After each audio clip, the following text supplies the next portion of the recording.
Muito bom dia, seja muito bem-vindo ao nosso programa Manhã Viva. Como é bom estar na sua companhia. Hoje o nosso tema é Pais que Rezam, que é de um livro das edições salesianas, escrito pelo padre Rui Alberto, que também é salesiano. Especialista em catequética e pastoral juvenil, diretor das edições salesianas, doutorado também em teologia prática e também escreve para a nossa revista Canção Nova há alguns anos. Eu quero dar as boas-vindas ao Sr. Padre Rui. Seja bem-vindo. Ok, muito obrigado. É um prazer estar aqui convosco esta manhã. E como de manhã é que se começa o dia, vamos começar o nosso programa, a nossa manhã, com um momento de oração que eu vou convidar o Padre Rui para orientar. Senhor Jesus, tu disseste, deixo-vos a paz, dou-vos a minha paz. Traz a tua paz à nossa casa.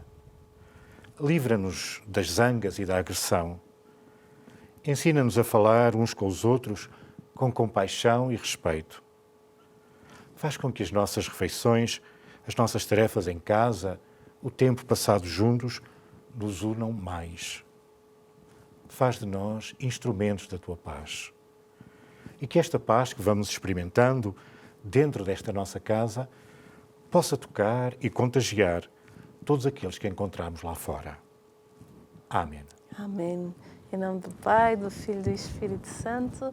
Amém. Amém. E agora eu quero convidar o Sr. Padre Rui a dirigir-se para a nossa mesa de pequeno almoço. Pois é, porque hoje é dia de pequeno almoço. Vamos lá, aqui para a nossa mesinha, que está aqui bem recheada, que a nossa querida Telminha preparou muito carinhosamente para nós. Padre, quer um chá ou um cappuccino? Sim, um chazinho, se faz favor. Fica à vontade, aqui está a água, tem ali depois o seu chazinho. Quer que eu sirva? Não? Pronto. Está aqui, fica à vontade. Senhor Padre Rui, hoje vem-nos falar aqui do seu livro, do seu mais recente livro, Pais que Rezam. Mas, antes de nós começarmos a falar sobre este livro, fale-nos um bocadinho de si. Quem é o Sr. Padre Rui Alberto? Bem, eu chamo Rui Alberto, não é? Tenho 54 anos, nasci em Moçambique, depois em 75, tinha pai 7 anos de idade, vim para Portugal. Pronto, fui crescendo na escola, também na catequese, nos grupos de jovens. A certa altura depois senti que a minha vocação era estar com os salesianos, conheci-os, conheci em primeiro lugar até a congregação das salesianas, não é? Andava lá na catequese, no grupo de jovens, achei aquilo um estilo de vida que achei fantástico. Depois, pelo estilo, pelo desportivo, pela música, pela atenção às artes, pelo teatro, pelo desporto. E depois percebo que, enfim, a gente passa disso para um nível mais profundo e vai percebendo que há uma experiência de fé profunda e há esta paixão de colaborar com Deus na evangelização, em especial dos jovens. Enfim, depois o resto é o normal de um seminarista, de um padre. Procurei preparar-me para ser salesiano, fui fazendo os meus estudos como padre. Pronto, desde mais ou menos, desde cedo, sempre tive este gosto pela área mais da comunicação e pronto. Aqui na nossa província, os salesianos em Portugal, olha, se quiseres ajudar um bocadinho esta área da pastoral juvenil, também como é que podes partilhar, porque nós os salesianos trabalhamos em paróquias, em escolas, alguma plataforma social, não é? Mas sempre muito local, não é? Sim. Pronto, um pouco a nossa presença para o território português acaba por passar por esta obra que nós temos, que é a Editora Salesiana, e desde 2002 que lá procuro dar o meu contributo, não só com as coisas que escrevo ou produzo, mas acima de tudo trazendo outras vozes, ou cantores, outros autores, Temos, e por sendo exemplo, uma editora. Claudino Pinheiro. Sim, não é? Claudino Pinheiro, penso que já passou aqui várias vezes, não é? Também, trabalha lá na editora, mas depois também faz o seu ministério de animação na oração, nos concertos de oração, mas também outras vozes, sempre nesta área, ao mesmo tempo, de atenção à parte mais evangelizadora, mas também à parte educativa, não é? Educativa aqui não é apenas a questão da escola, é, no fundo, este conjunto de mediações mais humanas pelos quais as pessoas se desenvolvem e o evangelho vai acontecendo também, não é? O Sr. Padre pertence à congregação dos salesianos. Fale-nos um bocadinho de quem são os salesianos, de quem a Canção Nova também faz parte da família salesiana e o que é isso também da família salesiana. Sem começar com a Dom Eva, lá no tempo dos Afonsinhos do Condado, não é? Mas pronto, penso que muitos conhecerão a figura de São João Bosco, que era um jovem padre de Turim, no norte de Itália, no meados do século XIX, que começa a descobrir uma coisa nova, não é? Ou seja, estamos a meados do século XIX, há a industrialização, começa a aparecer, muita gente, até a gente mais nova, vai para a cidade, porque na cidade é que haveria supostamente trabalho, melhores condições de vida, progresso, mas a verdade é que no princípio não é? A gente pode pensar, por exemplo, em Charles Dickens, não é? Para ver aquelas condições miseráveis em que as crianças e os adolescentes trabalhavam, não é? Ou eram completamente explorados. E aconteceu isso um pouco por toda a Europa e na América, não é? E há uma série de gente, de jovens completamente abandonados, no fundo são mão de obra barata para uma indústria que vai aparecendo. Na altura, a proteção social era quase nula, não é? E depois é evidente, para além do objeto, desta dimensão mais objetiva, económica, de exploração, o padre João Bosco percebe que há depois também uma degradação temporal. As pessoas estão abandonadas, perderam as raízes, são miúdos, criados na cidade, no campo, mas depois vêm para a cidade e isto é uma selva urbana, é tudo muito feio, as relações são muito hostis, muito frias, não é? E ele, no fundo, diz, não, nós precisamos fazer qualquer coisa, não basta lamentar. Não é? E, no fundo, assim começa a obra, quer dizer, que é uma espécie daquilo que se chamava, em Itália chamam um oratório, que não é necessariamente uma coisa ligada à oração. O oratório é um espaço de ocupação, de animação de tempos livres, dos mais novos, só que normalmente é uma obra muito organizada, para os meninos bem comportados, estão na paróquia, que depois têm lá um tempo livre. Mas ele percebe que as pessoas chegam ali, não fazem ideia de onde é a paróquia, perderam as referências religiosas, e ele faz um conjunto de ofertas, no princípio só de animação de tempos livres, ao fim de semana, para os jovens, sem paróquia, não têm referências nenhumas na cidade. A pouco e pouco as coisas vão crescendo. Diz, bom, não basta entreter, mas esta gente, se calhar também para progredir, precisa de saber ler e escrever, não é? Precisa, se calhar, olha, também de aprender um bocadinho de matemática para desenrascar algumas funções e tudo mais, não é? E depois começa a haver alguma formação profissional, primeiro informal, à noite, pronto, como se podia. Depois, a pouco e pouco, começa a haver uma formação profissional mais sistemática, desde a alfaiataria, a marcenaria, a tipografia, não é? Que era uma área, sempre tivemos esta atenção à comunicação. Enfim, depois o que é que acontece? O padre João Bosco sozinho não dá conta do recado, tenta juntar-se e no fundo o que é que acontece? Ele faz uma espécie de cooptação de alguns daqueles jovens que estavam com ele, que também sentiam o desejo ou de ser padres, ou achavam aquela experiência tão fascinante, iam crescendo, também já ajudavam os mais pequenos, porque aquilo era tudo muito desorganizado, não é? E pronto, e esse grupo acaba por se estabilizar naquilo que nós hoje chamamos a Congregação dos Salesianos, não é? Mas, entretanto, as coisas crescem, e crescem muito felizmente, graças a Deus, e depois o que acontece é que depois outros salesianos, em Itália, também um pouco por todo o mundo, acabam por fundar outras congregações ou outros movimentos envolvendo leigos, de outras formas, um bocadinho a Canção Nova, não é? E hoje somos esta grande árvore que é a família salesiana, não é? O Dom Bosco tinha um carinho muito especial pelas famílias e por isso resgatava também as crianças das ruas que tinham dificuldades. Fale-nos deste cuidado para com as famílias por parte de Dom Bosco. No início, de facto, no início, a experiência, aqueles jovens são jovens quase sempre sem família, não é? Órfãos, ou então muitas vezes famílias, diríamos, desestruturadas, ou muitas vezes sem, não é, quer dizer, sem recursos. Aquilo era um mundo todo muito estranho, as condições de vida eram insalubres e tal. E uma das coisas importantes é que João Bosco, ou Dom Bosco, a expressão Dom em italiano significa padre, não é um título de aristocrático de maneira nenhuma, não é? Mas São João Bosco vai procurando criar nos seus amigos um estilo de família. Mais do que regras, mais do que regulamentos, mais do que uma disciplina militar, não é?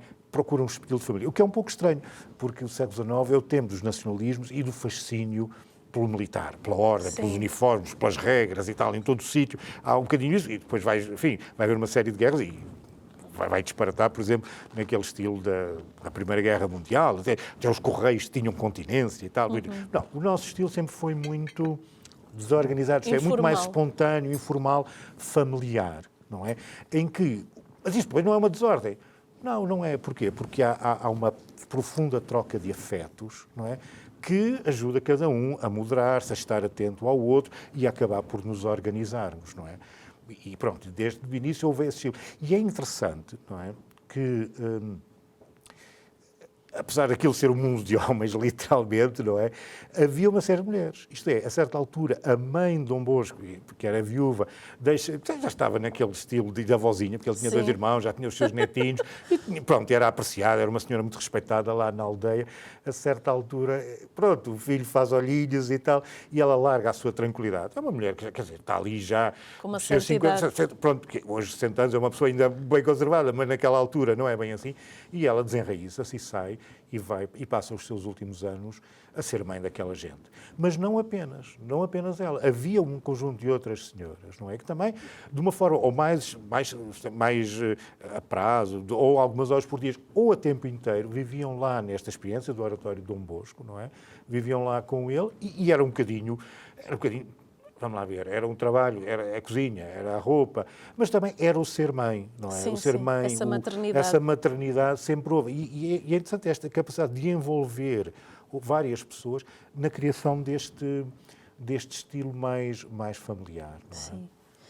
O senhor padre é diretor das edições salesianas. Aproveito para lhe perguntar como é que se dá o processo da edição de um livro. Bem, já agora, para quem está a pensar meter-se disto de ser editor, não se metam nisso. Já o Gutenberg inventou a empresa, né?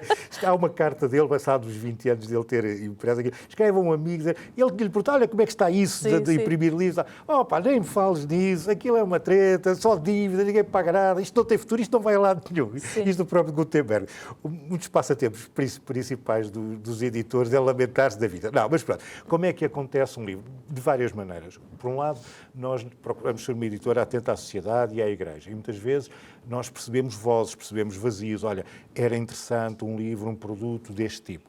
E então procuramos desenvolvê-lo, ou internamente, ou pedindo a alguém, olha, não queres escrever alguma coisa nesta linha? Outras vezes são pessoas, grupos, são pessoas que, olha, fiz esta experiência, gostava de partilhar estas ideias, não é? E então gostava de propor isso. É engraçado, há dias recebemos... já há uns meses, uma senhora que neste contexto de confinamento tinha um grupo de oração a partir da Palavra de Deus, de Lectio Divina, ficaram um bocadinho abalados por causa logo do primeiro confinamento, mas lá se desenharam e continuaram a fazer, e no fundo ela acabou por desenhar, olha, fizemos aqui um conjunto de léxios, de leituras aprofundadas da Palavra de Deus a partir dos textos da liturgia de Natal. Não é? Então, olha, escrevi isso e tal, se vocês querem, está bem. Normalmente é um bocadinho por aí. Depois, todos os livros têm que ser editados, ou seja, é preciso ler, ver se não há erros de gramática, as ideias, olha, esta parte está muito desenvolvida, é preciso emagrecer, olha, aqui valia a pena explorar esta ideia, que ficou um bocadinho careca, não é? Depois há aquela parte mais técnica, não é? Que no fundo é pegar naquilo que é um texto, um Word, um processador de texto, quase toda a gente usa, e depois pôr aquilo bonitinho, não é? Sim, claro. Há regras próprias, há software, a parte da formatação, depois desenhar uma capa, não é? Que as imagens atraem muito. Nós procuramos ali na editora criar uma determinada estética, não é? Quase todos os nossos livros são de tipo religioso, mas quais são as imagens adequadas para dizer o religioso? Tem que ser só uma imagem de um santo com uma auréola, tem que ser uma velinha. Não, quer dizer, procuramos uma estética, um conjunto de imagens adequado para os dias de hoje. E depois no fundo, a parte da multiplicação, isto normalmente são outras empresas, são tipografias ou coisa que fazem essa parte mais técnica da reprodução do livro, e depois nós fazemos a distribuição, isto é, colocamos no mercado, nas livrarias católicas ou livrarias laicas, colocamos online, não é? Muitos livros têm também uma edição eletrónica que as pessoas podem consultar e ver no telemóvel, e é isso. Um livro, para chegar a um livro, passa por um grande processo. Sim. Um livro muito trabalho. Dá algum trabalho, não é? Estas coisas, um salesiano trabalhou antes de mim na editora, com muitos anos de experiência, e um livro é como o vinho do Porto, não é? Ou seja, precisa de amadurecer, não é? Até porque, está lá, ou nós editores, ou mesmo um autor, quando faz livro, pronto, está aquilo. Sim. Isto é uma obra-prima, isto é genial, isto vai transformar a realidade. Pronto. Humildade não é uma coisa que nos assista muito, mas pronto. Mas, de facto, às vezes, tu depois não consegues, precisas de ganhar algum distanciamento. Sim. A maneira como tu vês as coisas, aquilo que tu achas mais positivo, porque os livros, em princípio, são autênticos, não é? Não fazemos livros a metro, não é? Mas é importante ver, olha, mas isto visto do outro lado, por um lado, coisas que tu não dás muita importância, podem ser muito importantes para as pessoas, para o público, ou isto tu achas tão importante, tão belo, tão interessante, não é assim tanto. Há aqui um livro, nesse aspecto, é sempre feito a várias vozes, não é? E isso é positivo. E, claro, ao limite, quando chega às pessoas, as pessoas também dão o seu feedback. Olha, isto é interessante, não é? Enfim, claro. é tudo isso, não é? Também é um exercício de humildade, Sim, não é? Ou sim, seja, sim. a pessoa pensa, escreve, faz, coloca ao juízo e à liberdade de outros. Acho que é Sim. também um exercício libertador. não É verdade, é verdade. O senhor tem vários livros publicados. Fale-nos assim, por alto, resumidamente, de algumas das suas obras publicadas. Sim, bem, a minha área de formação, como disse, é esta área da catequética Sim. e da pastoral juvenil. É essa a minha especialização, é essa um bocadinho a minha paixão e tal. Pronto, nos últimos anos, na colaboração com alguns amigos, nós os salesianos, temos feito uma coleção nova de materiais catequéticos, aquilo que se chama habitualmente catecismos, não é?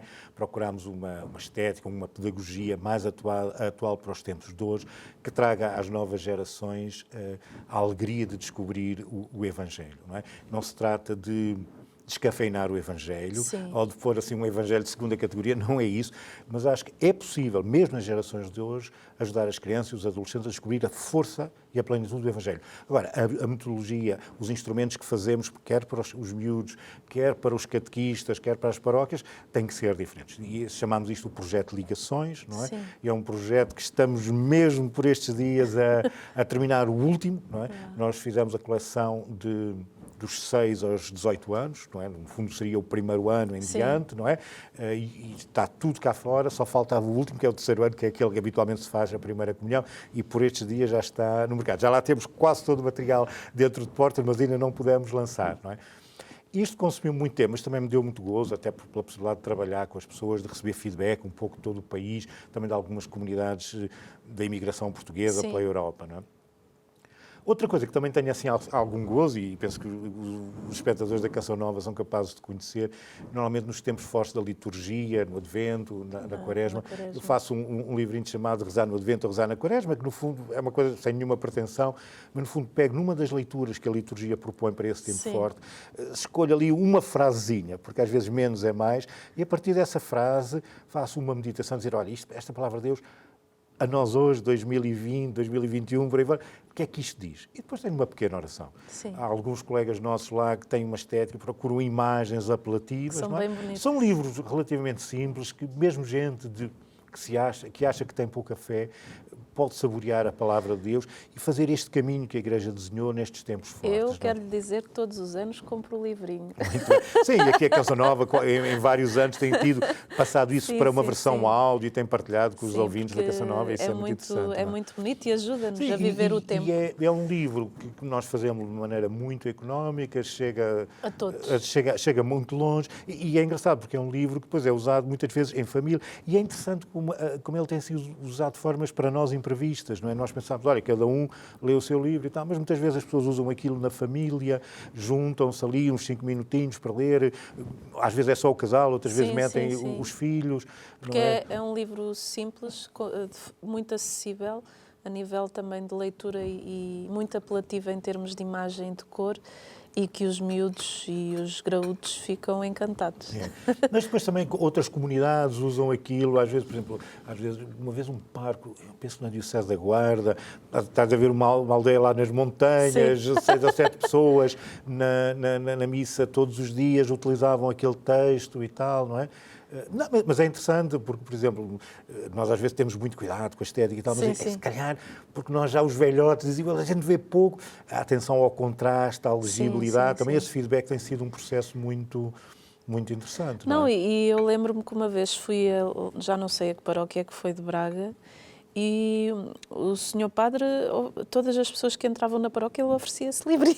Sim, Eu achei bonito e olha que interessante. A paróquia, com certeza, comprou, adquiriu os livros e depois a todos aqueles que iam à paróquia, à Eucaristia e que iam lá, ele oferecia aquele livro de forma a que as pessoas em casa pudessem viver, naquele caso era o tempo do Advento. Sim, porque pá, é um bocadinho disto que eu também acho apaixonante, esta possibilidade de trabalhar numa editora, não é?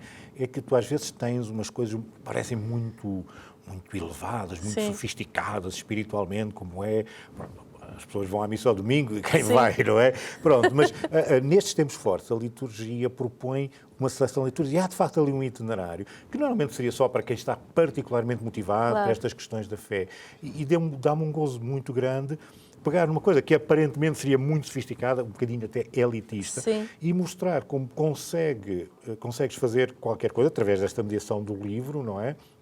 Consegues colocar no ouvido e no coração de gente, de qualquer pessoa, no fundo, não é? E isso Claro. dá-me um prazer muito grande, sim. Senhor Padre, vem-nos falar aqui deste livro que eu vou já aqui mostrar aqui para quem nos está a ver lá em casa. Pais que Rezam. Como é que nasceu este livro? Como é que nasceu este projeto? E porquê deste livro neste tempo em que nós estamos a viver? Bem, vamos lá ver. Isto, na realidade, tem uma história um bocadinho complicada. Ou seja, eu sou formalmente o autor do livro, mais ou menos. Não é? Sim. Ou seja, isto às vezes pode ser um bocadinho complicado ter os padres a falar sobre a família e tal. Sim, sim. Porque eu tenho uma vida, vivo numa comunidade religiosa e pronto, de vez em quando vou à casa da minha mãe, sou sempre muito bem tratado. Estou lá feito turista, não é? Quer dizer, pronto, Sim. ou seja, a minha experiência de família nesse aspecto assumo que está um bocadinho distorcida, não Claro. é? Pronto. E às vezes os padres falam muito, enchem muito a boca e tal, a família devia ser assim, devia ser assada e tal. Para gente que tem, objetivamente, pouca experiência de vida Claro. familiar no concreto. Pronto. Mas o que é que acontece? Há muitos pais que vou conhecendo têm partilhado comigo esta noção de que isto de ser pai, ser mãe, e depois também a gente diz pais, mas depois aparece também o tema dos avós, não é? Eu chamo aqui os pais ao quadrado, não é? Isto é do melhor que nos aconteceu, mas é muito difícil. E os pais dizem muitas vezes, é assim, esta experiência de ser pai ou de ser mãe é aquilo que mais me fez crescer, não é? Que mais me fez crescer como pessoa. E tem lógica, isto é, na espécie humana isso acontece sempre, isto é, uma criança que nasce e tem um dia, ou pode ter 6 anos, ou 16, não é? É uma pessoa muito inacabada. Sim. E sozinha, por si mesmo, não vai aos sítios. Isso não é assim, não é? E quem toma conta dela tem que tomar conta dela, tem que se criar a criança, não é? E é a única maneira dela se desenvolver em condições. Ora, este esforço, a maior parte das pessoas que não é tola, percebe como é que eu educo uma criança? Eu que fui tão mal educado, naquele sentido, eu que tenho tantas fragilidades no meu caráter, que tenho tantas feridas, tantos medos, tantos fantasmas, como é que eu vou fazer isso? E a verdade é que há quase um processo quase natural em que as pessoas se superam. Sim. Isto é, uma criança que tens à frente, um filho, obriga, entre aspas, a transformar-te e a crescer e a dares o melhor de ti. É verdade. É verdade. Mas, por outro lado, é mesmo assim, isto... Como andar no ninho, falta-nos um bocadinho assim, não é? E algumas pessoas vão descobrir, é a oração, isto é no contacto com Deus. E atenção, é gente que muitas vezes não é muito de igreja, sim. tem uma fé muito difusa ou confusa, mas percebe que há um horizonte de fé que é necessário ou útil, as palavras variam muito, não é? Para uma pessoa ser melhor pai, não é? Um bocadinho a partir disso, não é? A partir também de ouvir as vozes dessa gente que vou encontrando, que diz, olha, se calhar, deixa-me cá, pode ajudar, quer dizer, isto aqui são letras, são palavras, são frases, não é? Mas estas palavras podem ser estes textos podem ser um pré-texto, desculpem a brincadeira, um pretexto para a oração, isto é, para que cada pai, cada mãe, eventualmente como casal ou não é? Possa fazer uma melhor experiência de Deus e essa experiência a faça crescer nesta sua vocação de pai ou mãe. E a ideia foi mais do que falar no alto, isto é, o livro vai muito por situações do concreto. É uma criança que nasce, é uma criança que está doente, tiveste que ir às 3 da manhã para a urgência, é a criança que foi jogar futebol e foi roubada pelo árbitro, está inconsolável, ou morreu o cãozinho. Pronto, são as coisas banais do dia-a-dia, não é?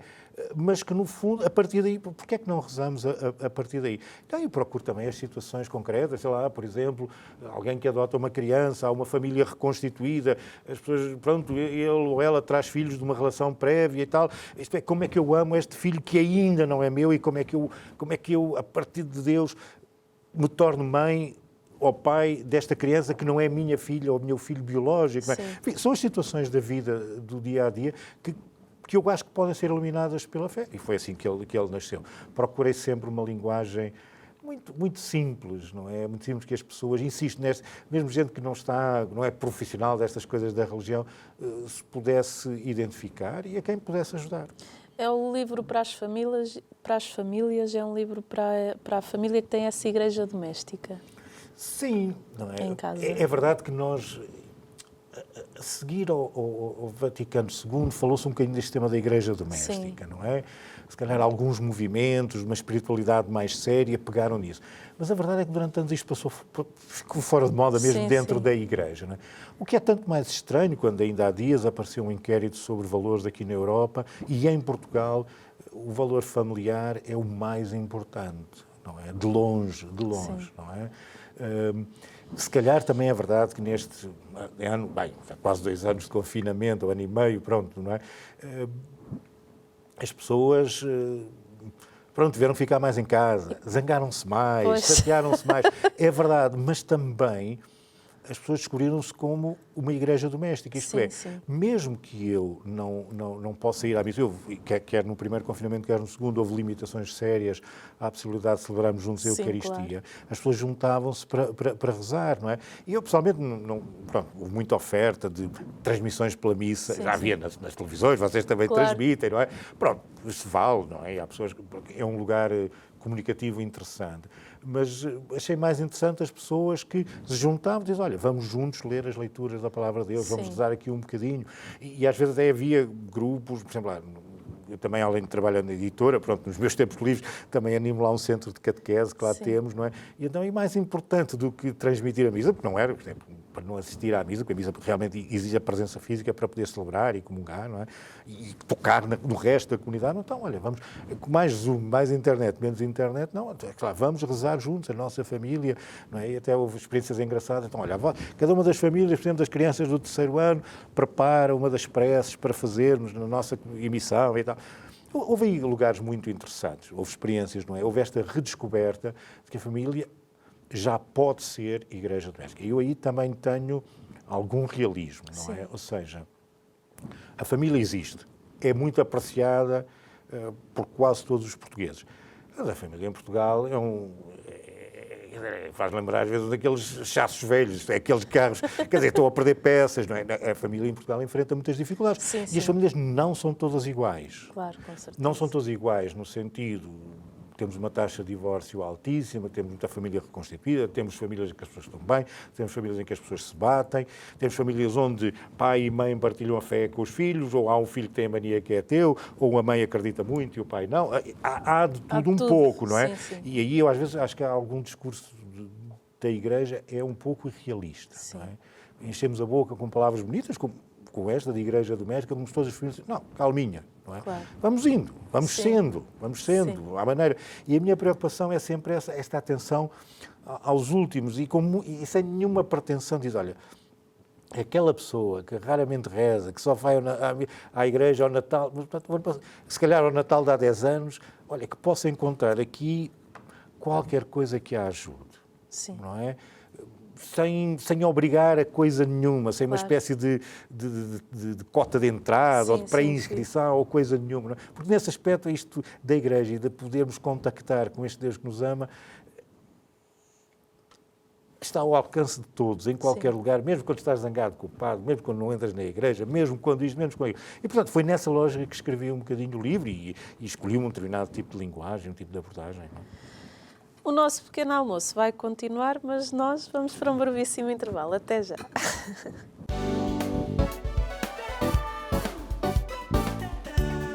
Muito bom dia, estamos na segunda parte do nosso programa Manhã Viva. Hoje o nosso tema é Pais que Rezam, que é o tema de um livro das edições salesianas, escrito pelo Sr. Padre Rui Alberto, que também é salesiano. Sr. Padre Rui, como é que, já falámos da questão do tema, como é que surgiu, mas e a capa? Esta imagem. Sim, isso é, lá na editora, ou imagino que em qualquer sítio, não é? É sempre um processo de decisão a várias vozes, não é? O que procurámos mostrar na capa foi uma família feliz, com energia, com movimento, não é? Porquê? Porque acho que esse é o fruto da oração. Isto é, quando Deus está, há vida, há alegria, há felicidade, há perdão, há riso, há movimento, há mais, sim, não é? sim. E, portanto, acho que é uma capa honesta nesse sentido, não é? Claro, se calhar, os pais casam, se calhar vamos pôr os pais com as mãozinhas portas e tal. Bem, não, no sentido, não é só uma questão de parecer moderno ou sedutor, não é Sim. isso. Isto é, acho que, pronto, cada um de nós já temos essa experiência. A oração torna-nos melhores e quando abrimos um bocadinho de espaço para Deus, há mais alegria. Isto é, o fruto da oração vê-se fora da oração, Sim. não é? E, portanto, acho que nesse aspecto é uma capa autêntica, não E é? a oração leva-nos à ação, não é? Sim, e neste caso é uma ação de serviço de pais que Sim. são mais pais, que são melhores pais, que são capazes de não desistir diante das dificuldades ou dizem, ninguém me preparou para isto, não é? Quer dizer, no meu tempo não era assim, Sim. eu não faço ideia como é que isto se resolve, ouço muitas vozes diferentes.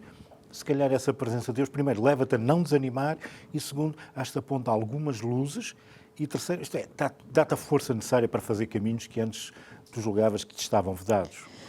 Fale-nos como é que é constituído este livro. O livro, deixa-me só sacar aqui Sim, força. do índicezinho, não é? O livro, no fundo, tem vários temas, digamos Sim. assim. O primeiro é chamados a ser pais, não é? Ou seja, esta ideia de que ser pai não é um acidente biológico, não é? É uma responsabilidade educativa, mas ao limite para nós é vocação. Sim. Isto é, Deus conta contigo para continuar a criação do mundo, criando esta criança, não é? Depois há algum outro grupo chamado Rezar por uma Criança, atenção, orações para momentos especiais, um aniversário, acabou o 9º ano, ou outra coisa do género. Outra é, por exemplo, rezar em épocas do ano, Natal, na Páscoa, no São Valentim, ou quando for, não é? Depois também rezar nos tempos de mudança e dificuldade. Não é? Sim. Há mudança, a gente, olha, tem que mudar de casa, a empresa onde trabalhava fechou, faliu, como é que vai ser agora, não é? Há uma doença, a avó morreu, quer dizer... No fundo, são situações diferentes do percurso de uma família que organizam isso. Normalmente, o que é que ele tem? Normalmente, ele tem sempre um título, sei lá, por exemplo, aquela oração que há bocadinho rezámos Sim, no sim, sim. início No desta nossa início. emissão, chama-se Pedir a Paz. Tem lá sempre uma pequena frase bíblica e a partir dessa frase bíblica, pronto, desenvolve um pouco o texto, que depois as pessoas encherão com a sua própria oração, porque aquilo é texto, são só palavras, as pessoas, quando as fazem suas, é que tornam aquilo oração. Senhor Padre, fale-nos o que é para si a oração e qual a sua importância. Vamos lá ver. Sempre nesta perspectiva de falar para quem está sim. menos em igreja, não é? Ou seja, o nosso Deus não é um velho solteirão, amoado, entretido com os seus botões. O nosso Deus gosta de se comunicar, não é? E até, para quem está mais dentro da teologia cristã, o mistério da Santíssima Trindade, Deus é família, é Pai, Filho, Espírito Santo. Isto é, Deus é o mesmo, há uma unidade em Deus e há outro. Deus gosta. E, no fundo, a teologia cristã diz que este amor, porque as pessoas ali, a Santíssima Trindade não joga as cartas, olha, Claro. pega lá uma bisca e tal. Isto é, dá amor uns aos outros. E a certa altura, esse amor expande-se naquilo que nós chamamos a criação, o universo. Deus expande-se e expande o seu amor para fora de si. E ao longo da história, não é? Todos os homens, não é? Todos os homens, todas as mulheres, em qualquer circunstância, mesmo aqueles que não fazem ideia nenhuma do que é isso, podem encontrar esse Deus, porque este Deus está disponível. A oração, ao contrário se calhar, de outras tradições religiosas, povos mais primitivos, ou mesmo na cultura greco-romana, que era um falar para o vazio, para o desconhecido, ou tentar fazer um negócio, isto é, olha, oh Deus, eu ofereço-te isto, aqui a carne de uma vaca ou uma galinha, e tu dá-me aquilo, não é? Mas, na realidade, aí não há verdadeira comunicação, isto é, o centro está na galinha que eu dou a Deus e no favor que Deus, ou da divindade, qualquer que ela seja, vai dar a mim, não é? Na experiência cristã a coisa é diferente. O importante é que nós acreditamos que é possível um tu a tu. Pode haver palavras, pode haver pedidos, pode haver muita coisa, mas o fundamental é que, para o cristianismo, Deus mesmo, não apenas uma imagem de Deus, Deus mesmo entra em contacto com cada um de nós. E a oração é isso, não é? E isso pode ser feito de muitas formas. Dizer, posso rezar, fazer o fino à vontade, estás à vontade, não é? Porque o ritual, a maneira como fazemos, é relativamente indiferente. Não é? O fundamental é percebermos que o Deus que se manifestou em Jesus Cristo se pôs à nossa disposição, não é? E ele pode ser encontrado. Mesmo por gente muito mazinha, com muito pouca fé. Sim, e isso é extraordinário, não é? Extraordinário é também o que acontece. Isto é, como em qualquer relação humana, sempre que duas pessoas se encontram, as pessoas se transformam, também aqui acontece o mesmo, não é? Só para dizer, há bocadinho eu disse que nasci em Moçambique e que fui crescendo ali ao pé de Lisboa, e estou há quase 20 anos no Porto, não é? Sim. O pessoal lá do Porto diz, tu tens sotaque de Lisboa. A minha mãe, continua a morar perto de Lisboa, não é? Diz, filho, tu estás a falar a Porto. E é lógico, diz-me com quem andas, diz-te a quem és. No fundo, a oração é, quando passas mais tempo com Deus, quando estás mais perto de Deus, apanhas o sotaque de Deus. Isto é, podes não ter grande fé, podes ter as ideias muito confusas, pode não ser muito igreja, mas a verdade é que quando há uma oração autêntica, isto é, quando estás de coração a coração com Deus, não é? E o coração de Deus está sempre disponível, às vezes o nosso é que está assim muito hesitante, Sim. Mas quando há essa aproximação, a gente vai apanhando o sotaque de Deus. O que é que isso quer dizer? Ou seja, aquilo que é o ser de Deus, bondade, alegria, perdão, amor e tudo isso, isso vai-nos mudando. É isso que eu chamo de apanhar o sotaque de Deus, Sim. não é? Isso vai-nos transformando, não é? Isso é mesmo real, não é? Às vezes aquela ideia de... Pronto, e muita gente tem... Reza Santa Bárbara quando troveja, isto é, ainda aquela ideia um pouco pagã da troca, não é? Sim, ou seja, eu tenho uma necessidade, Deus, pronto, há o Ministério da Administração Interna, há a meteorologia, mas se calhar não estão a funcionar muito bem, vou mais acima, meter uma cunha, ou fazer um negócio, fazer aqui uma compra e venda, não é? Mas isso tem pouco a ver com a oração, porque aí o centro do teu coração está na coisa que oferece ou na coisa que pedes. Aqui estamos a um outro nível, que é o da relação, Sim. não é? E isso muda-te e traz às pessoas, ainda que seja de forma muito confusa e vaga, traz resistência, não é? Traz paz e traz algum sentido, não é? Isto no mínimo, digamos assim, não é? Mas no mínimo, e os grandes místicos também não fazem uma experiência diferente dessa. E no fundo, quando nós estamos neste processo de comunicação, comunhão com Deus, o que é que acontece? Pois, apanhamos os sotaques. O melhor de Deus passa para nós e nós mudamos. Nós mudamos a pouco e pouco, não é? Quer dizer, no fundo, aquilo que é a bondade, a ternura de Deus vai deitando fora os nossos medos, os nossos fantasmas, as nossas inseguranças, não é? E depois, por exemplo, um tema que às vezes aparece, e se calhar um pouco neste confinamento também aconteceu, mas também é constante da vida, não é? A vida, o mundo, a relação, o país, a sociedade, tem sentido. São tantas as coisas sem sentido que nos acontecem que a gente às vezes fica assim um bocadinho... Vale a pena acordar de manhã? Pois. Não é?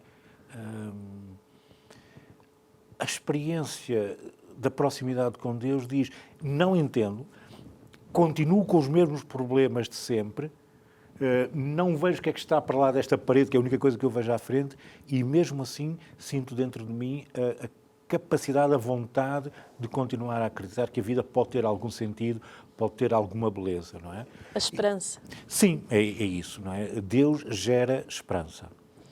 Senhor Padre, vamos fazer aqui um pequeno jogo, em que eu vou dizer alguns temas do livro, algumas frases que estão no livro, e o Senhor Padre vai dizer o primeiro pensamento que vier à cabeça. Faz favor, vamos a isso. Chamados a ser pais. Está chamado. É um dom e Deus vai te ajudar. Rezar por uma criança. Que o melhor de ti seja para ela. Pedir pela família e pelo lar. Lar, família. Mais que pedras, mais do que parede, mais do que habitação, não é? Lar. Orações para os tempos e ocasiões especiais. Há dias maravilhosos, há dias intensos e mete lá este extra da oração e de Deus nessa tua festa. Rezar em várias épocas do ano. No Natal, com frio, antes de ir para a praia, no dia de São Valentim, no Carnaval, todas as ocasiões são boas para crescer. Rezar nos tempos de mudança e dificuldade. Aí, mais do que nunca, claro, não é? Senhor Padre... Olha, desculpa lá, tu riste, eu também, não é? Mas repara, é engraçado, a experiência da oração está ligada ao riso. Normalmente aí nos tempos de dificuldade, isto é, nessa anedota, Pá, as anedotas têm sempre qualquer coisa de surpresa, Sim, não sim, é? sim. De qualquer coisa de surpresa. Não é notícia o cão que mordeu o homem que mordeu o cão é Sim. notícia. Uma anedota, o riso, nasce da nossa surpresa, uma surpresa agradável. Já reparaste que quando tudo deita abaixo, a oração permite a gargalhada. Porquê? Porque aquilo que eu pensava que era um beco sem saída, pela oração revela-se como uma porta. E, no fundo, Não, é verdade. cognitivamente, uma anedota inteligente, a nossa reação é a mesma que diante da oração. É sério, isso do riso, vale a pena. Não, é verdade, é verdade. Já me aconteceu, às vezes, estar numa situação a ir rezar e depois eu assim, mas como é que eu não vi isto? E começo-me a rir. Mas é o verdade. mesmo mecanismo cognitivo. É verdade, é verdade. Senhor Padre, fale-nos de três orações que tenha feito que sejam especiais para si. Eu sei que são todas, Sim. mas três que Há ali lhe uma, por falem exemplo, mais ao uma coração. que é, por exemplo, a questão das famílias reconstituídas, não é? Quando um casal estabiliza, se casa, pelo civil, ou se, Sim, bem, o sim. que for, mas no fundo tentam criar ali uma relação de qualidade e há filhos de relações anteriores, não é? Não é fácil. Não é fácil, não é? Porque também tem a sua história. Claro. Isto às vezes fica tudo muito confuso, os miúdos sentem-se inseguros, às vezes inseguros, violentos. Tu não és da minha mãe, tu não és do meu pai. Tem os ciúmes Tu não- também. Sim, há muito... Esta oração, rezar para que eu me torne pai ou mãe desta criança que não é minha filha biológica. Isso é uma vocação extraordinária, não é? É um desafio extraordinário, mas é também algo muito positivo, não é? Outro tema é, por exemplo, há ali uma oração dos avós, isto é, uma criança recém-nascida, olha, tornei-me avô, nasceu um filho à minha filha, não é? Eu uso a expressão ali, ser pai ao quadrado, não é? Há também uma dimensão nova, e nós acho que temos hoje uma bênção, culturalmente, não é? Temos hoje uma geração de avós que tem uma certa cultura geral, que tem um nível de saúde e de bem-estar que Sim. não aconteceu no passado. É verdade. O que permite um apoio aos pais, mas, por outro lado, também permite que tu, que foste pai, agora sendo pai ou mãe ao quadrado, possas experimentar outros papéis. Sim. Sem dizer ao teu filho ou à tua filha como é que ele tem que fazer. São outros tempos, tens que respeitar a liberdade, não é? Mas pedir oração para esta nova vocação. Até porque, por mim, acho que a sabedoria popular é muito sábia muitas vezes, às vezes é muito mentirosa. Há um provérbio que eu acho tremendo, que é burro velho não toma andadura, porque é mentiroso, é falso, não é? Aquela ideia, velhos são os trapos, essa ideia.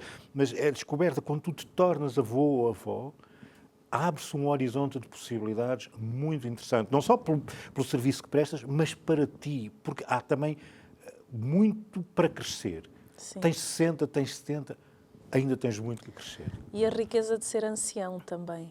Sim, e a possibilidade, e agora que és ancião, poderes experimentar coisas que antes não conseguias, porque tinhas menos experiência, porque tinhas alguma pressão, agora não tens pressão nenhuma. Tinha o trabalho, aquela responsabilidade. Sim, não podes enganar o teu filho. Agora, podes asnenar, podes dar mimos, podes experimentar outros papéis. Acho que isso também é... Se tu viveres nesta lógica de vocação, acho que é muito interessante, deu muito gozo essas orações ali mais ligadas aos avós, não é? Senhor Padre, nós temos aqui um frasquinho que tem algumas frases de Dom Bosco. Uhum. Eu vou convidá-lo a tirar a primeira frase e depois comentar. O que é que eu tirei aqui, não é? Vamos lá ver. Isto é comprido. Vamos lá ver. Diz assim, o que somos é presente de Deus. No que nos transformamos é o nosso presente a Ele. Uau! Essa frase tem pano para mangas. Não, tem, não é? Mas, no fundo, tem que ver com aquilo que dizemos um bocadinho. Não é? O que somos é presente de Deus, ou seja, nós herdamos, mas no que nos transformamos, não é? É o nosso presente a Ele. Acho que aqui está presente esta ideia de que somos protagonistas da nossa própria vida, Sim. não é? De que a nossa vida é o que é. E às vezes é bem pouquinho, não é? Mas tu tens a possibilidade de assumir algum controle, alguma agência sobre a tua própria vida e de fazer melhor do que deixaram, Sim. não é? E acho que isso mesmo, não só em termos de desenvolvimento pessoal, mas se quiseres, é um nível mais social, político, acho que é muito atual. Agora vai crescendo um bocadinho, numa conversa agradável falar assim de coisas mais pesadas, mas, por exemplo, às vezes esta conversa das ideologias raciais, os reinos, como se tu fosses a tua etnia, Sim. o teu género, a tua preferência sexual, ou isto é, como uns carimbos. Eu sou isto, eu sou homem, eu sou mulher, eu sou isto, eu sou aquilo, eu sou desta raça, eu sou daquela. Na minha família somos muitas raças diferentes, não temos tempo a perder com isso. Mas no fundo, como tu fosses assim, um estereótipo, não é? Andamos nos últimos 200 anos da história do Ocidente a lutar para perceber que tens liberdade, tens responsabilidade, tens possibilidade de te mudar. Não é fácil, porque nós estamos sempre afetados pelas estruturas sociais, políticas, comunicacionais, mas tens este protagonismo. E assusta-me um bocadinho esta ideia que nós somos marionetas, ou de um passado, ou disto, ou daquilo, não sei. E esta frase, nesse aspecto, é revolucionária nesse aspecto. Tu podes tornar-te muito mais, não é? Sim. E esse transformar é vocacional, no sentido, porque aquilo em que eu me torno é o meu presente para Deus, não é? No fundo, tu recebes qualquer coisa, como na parábola, Sim, não é? Dos sim. talentos, recebes um conjunto de talentos que podes e deves multiplicar à tua maneira, com a tua personalidade, não é? Com as tuas escolhas. E essa abertura também de coração a Deus e à oração na nossa vida vai-nos transformando e acabamos por ser esse presente para Deus, não é, Sr. Essa Padre? ideia de transformação, isto é, a vida não é só mais do mesmo, não é que sentamos pauzinhos, mas é sempre mais do mesmo, Sim. vira ao disco e toca o mesmo. Não, tu podes mesmo transformar-te, não é? E eu que trabalho nesta área, pronto, da educação, como animador, mesmo na editor, acreditar na transformação. Não embarque naquele discurso um bocadinho arrogante, se você acreditar, você consegue e tal. Sim, não, sim. isto é, pezinhos na terra, Claro. carregamos muita carga às costas. Mas podemos mudar, podemos nos transformar. Não somos apenas filhos do nosso passado, somos filhos de nós mesmos, da nossa liberdade, e se tivermos uma visão cristã, somos filhos também do amor de Deus. E esta combinação entre a nossa liberdade, a nossa agência e o dom de Deus permite fazer coisas maravilhosas. E Dom Bosco tinha muito isso. Ele confiava naquelas crianças, naqueles jovens em que a sociedade já os tinha colocado lá. E ele próprio fez essa experiência, porque penso que muitos espectadores nossos sabem que Dom Bosco ficou órfão aos 2 anos. Sim. Ele que não teve pai, pôde tornar-se pai para imensas gerações, não é? Ou seja, se não tem, mas eu que não tive isto, não tive amor, não tive segurança, não sei o quê, o que é que posso fazer a vida? Repetir Claro. o mesmo. Não. E, contudo, podemos aqui criar coisas novas. Onde antes havia só medo, podemos criar segurança. Onde havia só violência, podemos encontrar gestos de paz. Podemos fazer a diferença. Acho que isso é muito poderoso. Sr. Padre, vamos tirar outro. Sim, desculpa, eu falo muito, mas Não pronto. fala, que é isso, está a ser ótimo. Essa Um é mais oratório ou uma casa salesiana sem música é como um corpo sem alma. Esta é uma frase também que nós usamos muito, não é? Normalmente nós, não só nos salesianos, mas também na família salesiana, nós damos muita importância a esta dimensão da música, não é? Porque as pessoas gostam de música e a música é qualquer coisa de profundamente humano, mas também de divino. Isto é verdade. porque repara, a arte, por exemplo, ali nós temos aqui alguns painéis, temos elementos visuais, e tal, isto entra pelo olho e tal. A música, mas está ali, a gente agarra, não é? Sim. A música, tu não consegues agarrar a música. Mas Podes cada- gravar em MP3, podes ter uma pena enorme com milhares de canções, mas ao ouvi-la, ela corre. Sim. E ou tu vais a jogo e embalas no sentimento, na melodia, no arranjo, nos sentimentos do cantor ou do músico, te entregas à música e sais de ti, ou então nada, quer dizer, há música de fundo quando estás no elevador, não é? Sim. E de alguma maneira, o melhor da vida, e também a experiência religiosa é muito assim, isto é, tu tens que sair de ti, renunciar a agarrar e embarcar nesse fluir, não é? E nesse aspecto, e no fundo, esta possibilidade de exprimir, de fazer a música. Não tens que compor uma obra-prima, uma sinfonia, mas no fundo, o prazer de cantarolar à tua maneira, quando estás no chuveiro ou quando estás juntos, isto é, de cantar juntos. Quem diz cantar? Pega num djambé, pega numa guitarra, pedes qualquer coisa. Essa dimensão da expressão dá protagonismo aos jovens. E no fundo, uma casa sem música é como um corpo sem alma, não é? E de alguma maneira é assim, aquilo que dá alma, que dá ânimo, dá energia a esta nossa casa, a esta nossa presença educativa, acaba por ser um pouco a música, não é? E isso posso dizer que a Canção Nova herdou dos salesianos, porque nós também andamos sempre rodeados de música. Sim, e repare, aqui nós precisamos muito, quer dizer, pronto, como sabeis, pronto, a Canção Nova nasce do Brasil, expande-se um bocadinho para outros continentes, não é?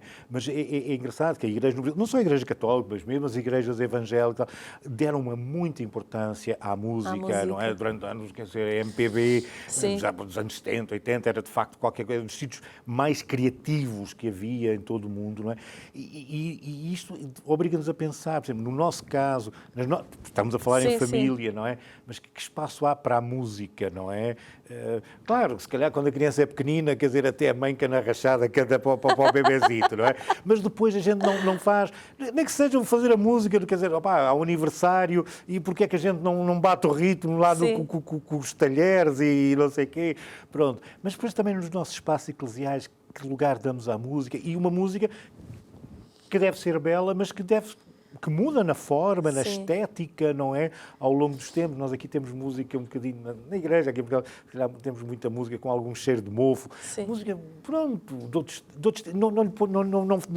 com muita qualidade musical, com muita coisa, mas que não tem a capacidade de comunicar estes sentimentos e de desafiar esta saída que teve noutros tempos, não é? E se calhar temos que andar também aqui num esforço grande de criar música nova, música para os dias... Para os tempos atuais. Para os tempos atuais, para a sensibilidade das pessoas de hoje, não é? Que é diferente de há 5 anos e de há 10. Sr. Padre, o nosso programa já chegou ao fim, infelizmente, porque está a ser uma conversa muito boa. Uma mensagem final para quem está lá em casa.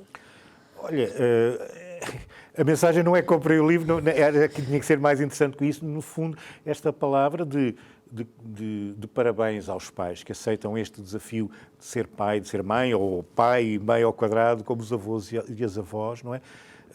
Que as pessoas possam dar-se conta que estão a colaborar com a criação de Deus. E que o Deus que vos ama, e mesmo que vocês se sintam muito longe dele, vos continua a abençoar e está presente nas vossas famílias. Muito obrigada, Sr. Padre, pela sua presença aqui no nosso programa. E assim que está aí em casa, o nosso bem-aja por nos acompanhar, por acompanhar a TV Canção Nova, a toda a família Canção Nova, o nosso muito obrigado. Até ao próximo programa, se Deus quiser.